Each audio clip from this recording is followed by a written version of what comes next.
now available in paperback and e-readers. ISIS, Bride of Dracula. The Goddess Next Door and John Haynes team up to take on the Dark Vampire Lord in this action-packed ISIS series adventure. Get ISIS, Bride of Dracula in paperback and e-readers at online booksellers today. You've often heard me say that those who control the money control the media, and those who control the media control the narrative. And there is no clearer example of this than what I saw with Mark Guggenheim's announcement of ISIS making an appearance on DC's Legends of Tomorrow.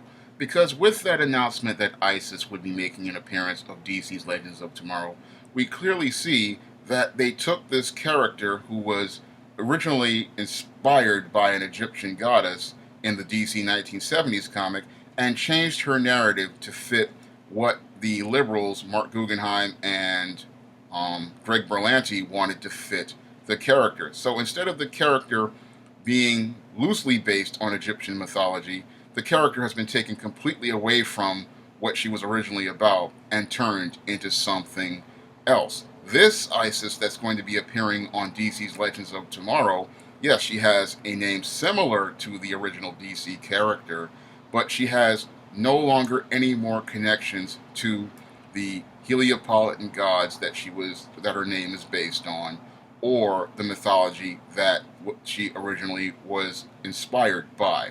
So they took all of that away, all because they wanted to create a Muslim character to fit the narrative that they wanted to state, where they were saying that they were less Islamophobic than Donald Trump. And they proved to the world that they are actually more racist than anyone else out here. Because to take this character, ISIS, and just say, we're going to make an ISIS, but we're not going to take anything related to the Heliopolitan mythology or anything related to the source material, and we're just going to make this a Muslim character, that's clearly a case of racism. And the big problem with many of these liberals out here as it relates to racism is that they often don't see minorities as people. No, they see them as pets or pet projects, and this version of ISIS is another clear example of them taking a minority and turning them into what many people these days call a purse puppy, but back in the day, we used to just call them a pet Negro. And what they're doing with this ISIS character is just them taking this character and turning her into a purse puppy. She's a Muslim who is just there so they can make a statement about how more tolerant they are and how they are so tolerant of Muslims that they're going to have them on the Legends team.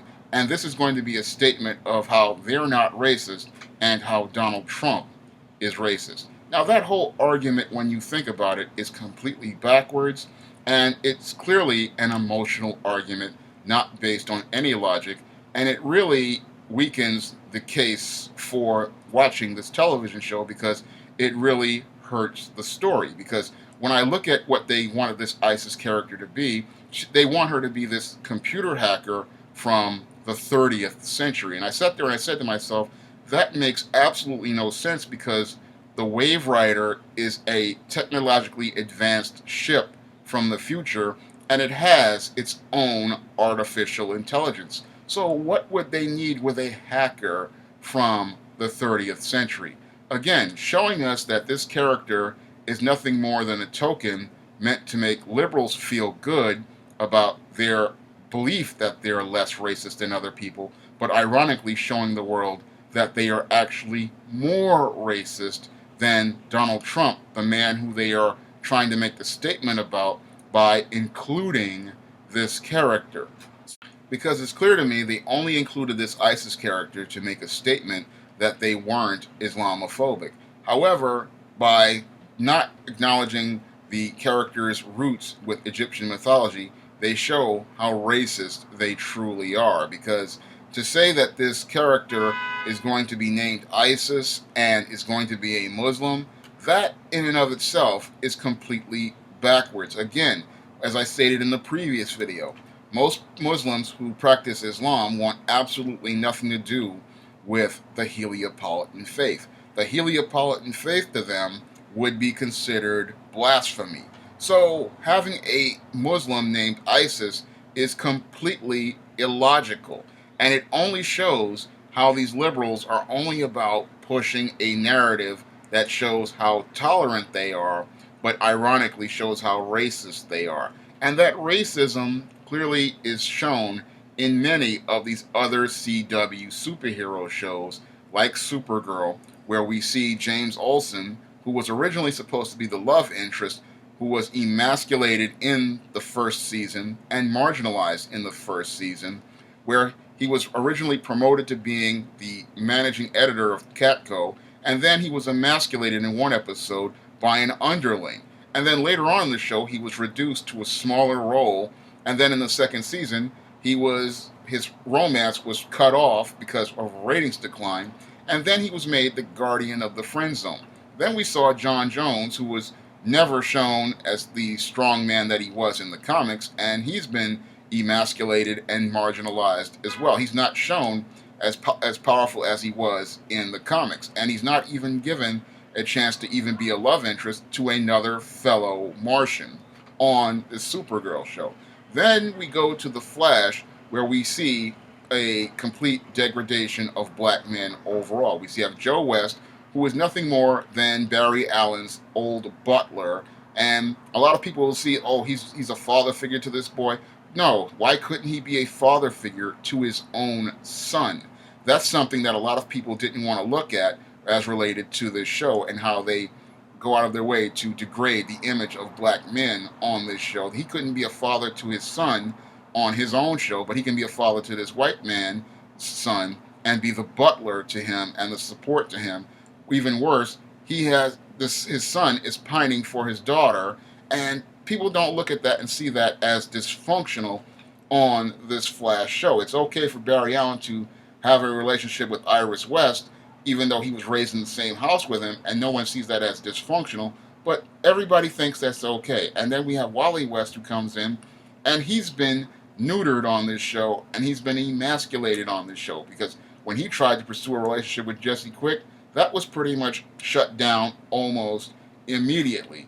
And then we go to Arrow, where John Diggle has been Oliver Queen's butler for 5 straight years. And on this show, they say that they're like brothers, but it's clear to me that John Diggle is nothing more than Oliver Queen's butler. And then we go into the bumbling, stumbling, minstrel Terrific. Your Mr. Terrific in the comics was the world's 3rd smartest man, and an athlete on the level of Batman, and someone with the mental skills similar to Batman and the critical thinking skills on the same level of Batman, and was the equivalent of Marvel's Black Panther. However, on this show, he has been changed from being that guy because they didn't want to make Oliver Queen look like a weakling. So they went out here and emasculated the Mr. Terrific character. Then they went out here and made him gay, and they made him a gay, bumbling, stumbling idiot, and neutered him and emasculated him. And then later in season 5, had him looking like a complete idiot, where he's getting beaten up by women. That was one of the most embarrassing moments in CW superhero television show history. Yet they're supposed to be so tolerant by bringing in this Isis character. And then we go to Legends of Tomorrow, the show that Isis is going to be featured on. And last year, Vixen, the black woman on the show, was in a romance with Steel. However, Firestorm, who's been on this show for 2 straight years, has not even been able to pursue a relationship with any female on this show. He's pretty much a background character who is there for the sake of diversity. And I have to wonder, will Steel or the Atom or even Martin Stein get a chance to get with Isis in the same way that Vixen was having a relationship with Steel? Will they show them in bed together? Will they show this Isis character, who's supposed to be a Muslim character, having carnal relations with somebody like the Atom or Steel on this show? Because if they were to do that, that would be a condemning statement about the white supremacy on these programs, in the same way we saw the white supremacy on these programs on the CW's Riverdale. Because on the CW's Riverdale, we saw a powerful statement about white supremacy on these shows and the narrative of white supremacy, with the depiction of Chuck Clayton as a black brute. Because on this Riverdale show, instead of giving us Chuck Clayton, the friendly artist who was featured in Archie Comics as a good friend to Archie, we got a sex crazed man who was lusting after white girls and goes out on dates with them, lies on his penis, and then says he was giving white girls sticky maples. And we look at this whole track record, and they're saying that they're all about tolerance and they are less racist than Donald Trump. But we can clearly see from the pattern with the CW's characters on these shows that Mark Guggenheim and Greg Berlanti clearly are just as racist or even more racist than Donald Trump. So when I look at their ISIS, I clearly see that they want to change this character to fit their narrative, and their narrative does not give us an accurate picture of the goddess. So I look at their ISIS, and it is nothing like the ISIS I created back in 1999. Now, back in 1999, when I first created the ISIS character, I wanted to create a positive character for little black girls. I wanted to create a black heroine because there weren't that many African American heroines out there. And I wanted to create a heroine that was related to the Egyptian mythology and somebody who they could look up to and say that that was a goddess and a princess. Even though she was a princess in the technical sense, she was still a princess. And I wanted to create that type of character so that black girls could have their own heroine.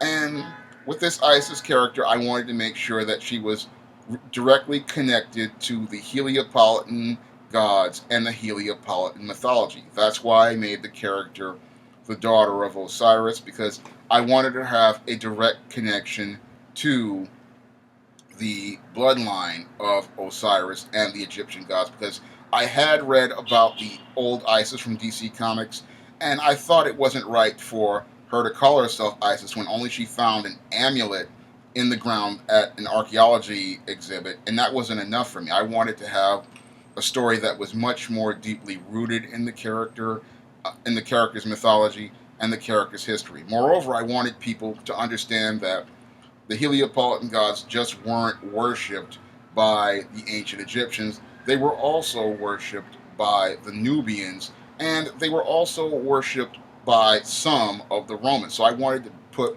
a more comprehensive history. This is why Isis is Nubian, because I knew that Horus was, Isis's biological son, and he was part of the Egyptian mythology. So I wanted to show that the Isis character was part of the Nubian mythology and show that, Nubia, which was originally considered Egypt's sister nation. So I wanted Horus's sister to come from Nubia. So that was one of the reasons why the Isis character was a Nubian character. That all came out of the mythology and out of the history.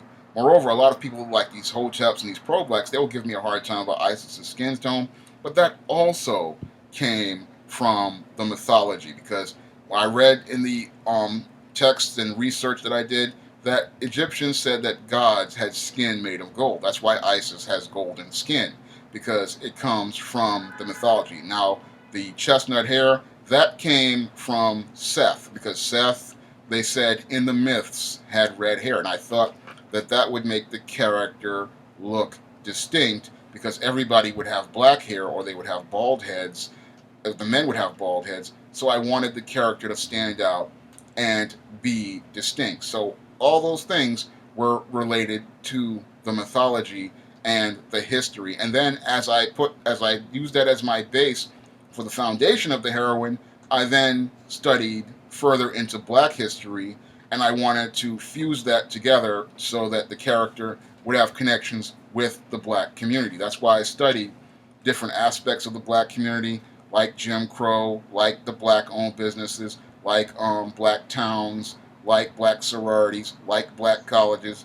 And I put all of that into the history of this Isis character so that people could see her direct connection to the Heliopolitan gods and the African American community. This is why the Isis character currently lives in Harlem and is a part of the black community, because she wants to be a part of the black community. She wants to continue helping out the black community and helping people in the black community. This is why she is the goddess next door, a friend to people in the black community.